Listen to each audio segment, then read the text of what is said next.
नमस्कार मित्रांनो, स्टार प्रवाहावरील लग्नानंतर होईलच की प्रेम या मालिकेच्या पुढील येणाऱ्या भागामध्ये आपल्याला बघायला मिळणार आहे की मानिनी काव्याला तिच्या लग्नाआधीच्या प्रेमाबद्दल विचारत असते.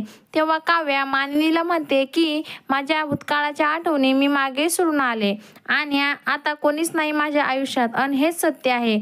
त्यानंतर काव्या आणि जीवा किचनमध्ये एकमेकांसोबत बोलत असतात. तेव्हा काव्या जीवाला म्हणते आपल्या भूतकाळाने आपलं वर्तमान आणि भविष्य दोन्हीही विस्कटून टाकलं असतं. तेव्हा जीवा बोलतो, हे सगळं कोणालाही माहिती होता कामा नये, नाहीतर आपलं सगळं कुटुंब उद्ध्वस्त होईल. तेव्हा अचानक किचनची लाईट लागते.